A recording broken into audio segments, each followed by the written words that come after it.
సరిగ్గా ఏడాది అయింది. ఏడాది దాటింది. స్కిల్ డెవలప్‌మెంట్ స్కామ్, అలిజెడ్ స్కామ్ కేసులో చంద్రబాబు నాయుడిని జగన్‌మోహన్ రెడ్డి ప్రభుత్వం అరెస్ట్ చేయించి కక్షపూరితంగా జైల్లో పెట్టిందనేది టీడీపీ వాళ్ళ ఆరోపణ.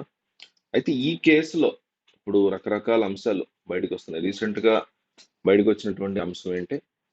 చంద్రబాబు నాయుడిని అరెస్ట్ చేసినప్పుడు స్కిల్ డెవలప్‌మెంట్ కేసులో ఆయన జైల్లో ఉన్నప్పుడు దాదాపు 50 రోజులు ఉన్నారు కదా! 50 రోజుల్లో ఫస్ట్ కొన్నాళ్ళు ఆ తర్వాత కూడా ఒక పెన్ కెమెరాలోంచి చంద్రబాబు నాయుడు జైల్లో ఉండడాన్ని రికార్డ్ చేయించుకుని మరి జగన్మోహన్ రెడ్డి చూసేవారు అంటూ జైల్లో ఉన్నటువంటి ఈ సబ్ జైలరు వాళ్ళు వీళ్ళు ఉంటారు వాళ్ళ యొక్క సహాయంతో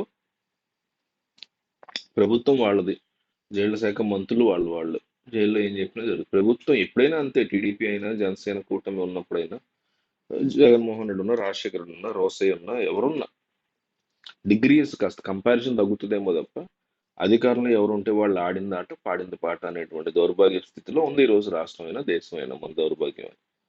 సో జగన్మోహన్ రెడ్డికి చంద్రబాబు జైల్లో ఎట్లా ఉన్నారు, అసలు ఆయన ఏం చేస్తున్నాడు, జైలు 4 గోడల మధ్య బంధించబడి ఫోన్లు గీన్లు ఏమీ లేకుండా ఉన్నటువంటి టైంలో చంద్రబాబు ఏ రకమైనటువంటి హావభావాలతో ఉన్నారు, ఆయన చేసినటువంటి ఖైదీ డ్రెస్ ఏ రకంగా ఉంది, ఇవన్నీ కూడా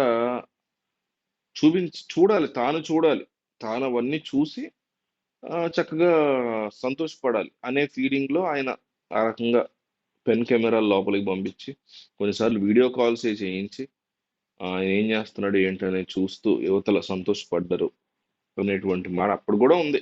అప్పుడు కూడా జైల్లో కెమెరాల్లో చూపించారు నన్ను, ఆ జగన్మోహన్ రెడ్డి చూసి సంతోషపడేవాడు నన్ను ఇలా జైల్లో పెట్టి అని కూడా చంద్రబాబు అన్నారు, ఆరోపించారు.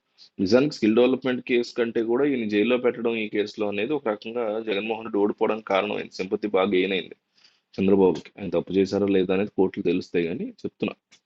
సో రాజకీయంగా తాము తీసుకున్న కొయ్యలో తామే పడుతూ ఉంటారు రాజకీయ నాయకులు. చంద్రబాబు పడ్డారు చాలాసార్లు, జగన్ పడ్డారు చాలాసార్లు. ఈ గత ఎన్నికల్లో జగన్ చాలా గట్టిగా పడ్డారనడానికి స్కిల్ డెవలప్మెంట్ కేసే ఒక ఉదాహరణ. లేదంటే జైల్లో ఉన్న వ్యక్తి ఎట్లా ఉన్నాడో చూడడానికి పెన్ కెమెరాలు పెట్టించి వెళ్ళటం అంటే అది చంద్రబాబు చేసినా జగన్ చేసినా అది ఒక రకమైన సైకోయిజం సాడిజం లా కనబడుతుంది. సో దీని మీద మీ అభిప్రాయం ఏంటి, దీన్ని మీరు ఎట్లా చూస్తారు, కామెంట్ చేయండి.